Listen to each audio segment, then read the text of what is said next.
Nós estamos, Tá então, ótimo. entrando nessa semana na nossa última skill, que é o writing. E aí, a gente tem Sim, que pensar naquela coisa da produção textual, tá? Que é uma coisa que vocês já estudaram, né? Então, vocês já conhecem como é que funciona. Então, quando a gente vai ensinar writing para os alunos, a gente normalmente diz assim: escrevam sobre tal coisa. E se esquece que é preciso fazer uma revisão naqueles critérios, né, da produção textual. Então, o que vocês têm aí no material que foi colocado para vocês na plataforma é uma lista desses itens, tá? Só que ela está em inglês, né? É o que vocês deveriam fazer para produzir um bom texto. Então, sabe aquelas coisas que nós estudamos dos fatores semânticos, dos fatores pragmáticos, aquela coisa de situacionalidade, intencionalidade, informatividade, intertextualidade, tudo é exatamente do mesmo jeito, tá? Só que essa lista aqui, ela está escrita de uma forma mais detalhada. Então, aqui ele vem dizendo que é preciso obedecer os padrões da língua, que é preciso ter ideias que signifiquem alguma coisa, que tenham aquela intenção, né, que possam atingir o receptor. Então, na verdade, essa semana vocês têm apenas aí um material que está junto com a atividade e um outro arquivo que é o material complementar, que na verdade é a sequência dessa página que vocês estão vendo aí na plataforma. Então vocês têm a página que está na atividade e a sequência dessa página que está lá no arquivo de material complementar, certo? Vocês não têm postagem essa semana, então dentro daquele formato de rodízio que a gente está utilizando, vocês precisam apenas estudar o material e fazer a reflexão que eu estou propondo lá na atividade, certo? É uma atividade sem pontuação e, portanto, não tem postagem, tá? Apenas a gente tem que estabelecer os parâmetros da atividade, porque senão a plataforma não aceita, tá? Mas vocês não precisam postar. Então, vocês avisem ao restante dos colegas que estão no grupo, tá? Eu vou disponibilizar o vídeo lá na plataforma, como eu sempre faço. Porém, vocês só precisam estudar esse material. Aí, na semana que vem, aí a gente vai, então, propor uma atividade para o writing.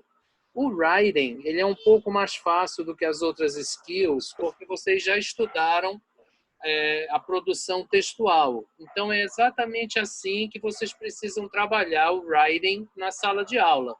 Então, ensinar para o aluno o que a introdução, como é que você faz um desenvolvimento, a conclusão, mostrar que o texto precisa ter conteúdo, né? Precisa ter intenção, precisa ter informação, que signifique alguma coisa, que sinalize uma mensagem. E aí, estudar os tipos textuais, né? Que é uma coisa que o professor de línguas não faz. O professor de português faz por causa dos testes lá, né, do ENAD, do Enem, seja lá do que for. Mas o professor de língua estrangeira, ele não faz isso. Ou por falta de tempo, ou por falta de lembrança, né? Ele não faz isso, ele não diz, olha, esse texto aqui terá que ser um texto de tal tipo. Então, vocês lembrem que num texto assim, a formação, a formatação é essa, assim, assim, assim. Então, por exemplo, o aluno precisa saber que um texto injuntivo é de instruções. Então, ele, na certa, terá que usar o imperativo, né? Na forma verbal. Então, é uma coisa que vai puxando a outra. Então, para trabalhar writing como skill, é preciso que vocês estabeleçam a relação da produção textual, tá? Então, bem aqui, ó, vocês têm uma relação de itens, tá? Que falam de forma mais detalhada desses princípios da produção textual que nós estudamos lá quando nós fizemos a disciplina, tá? Então vocês podem olhar lá e lembrar que cada tipo textual, então, descritivo, dissertativo, narrativo, injuntivo, tem uma forma específica de expressão, mas sempre com aquela mesma divisão: introdução, desenvolvimento e conclusão. Então, é preciso que o professor de línguas também ensine o seu aluno a trabalhar dessa maneira com a produção textual. Então, isso é o writing como skill, que a gente tem que trabalhar dentro da sala de aula de línguas, como a gente trabalha nas aulas de português. Entenderam? Sim. Fred? Sim. Alguma pergunta? Sim. Sim. Eu tenho. No primeiro semestre do ano passado, quando nós fizemos a disciplina de produção com o senhor, Sim. até nós estudamos esse que o senhor falou de situacionalidade, enfim. Não muda no inglês isso, né? De Esses jeito objetivos, nenhum. por exemplo, situacionalidade, intencionalidade. Exatamente. Que foi até com a Maria Costa Val, de um texto dela que nós estudamos com o senhor. Não muda nada. Só que você estará se referindo à estrutura da língua inglesa, né? Claro, e não a da língua portuguesa.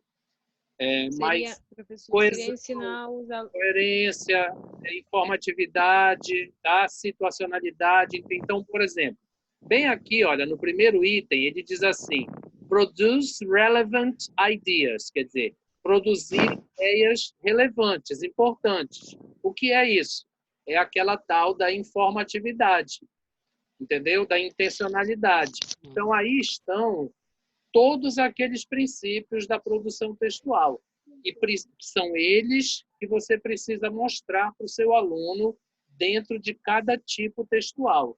Então, se vocês fizerem um esforço de memória, quando vocês foram alunos das aulas de inglês de vocês, no colégio ou em algum curso livre que vocês fizeram, com certeza absoluta vocês vão lembrar que o professor não fazia isso. Não dizia que era o tipo textual X, Y ou Z, que cada um tinha especificidades diferentes, que era preciso seguir as características. Então, por exemplo, se você vai ensinar um texto descritivo, você precisa trabalhar com palavras que expressem descrição. Então, adjetivos, substantivos. Então, você tem um texto descritivo subjetivo ou descritivo objetivo. Então, nada muda. O que muda é que os professores não fazem isso. Então, por exemplo, se vocês olharem mais aqui embaixo, olha, conform to grammatical and other language conventions.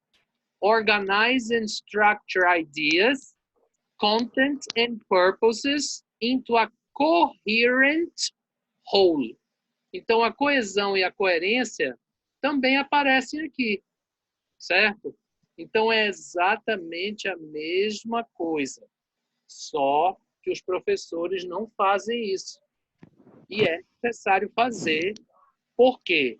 Porque é só assim que você desenvolve a habilidade de writing, que foi exatamente o que nós fizemos lá no primeiro semestre do ano passado, quando vocês fizeram a disciplina de produção textual. Não foi essa a nossa conversa logo nos primeiros dias de aula, vocês lembram? Então, é exatamente a mesma coisa, só que em vez de trabalhar com a língua portuguesa, você vai trabalhar com a língua inglesa. Certo? Nenhuma dúvida mais?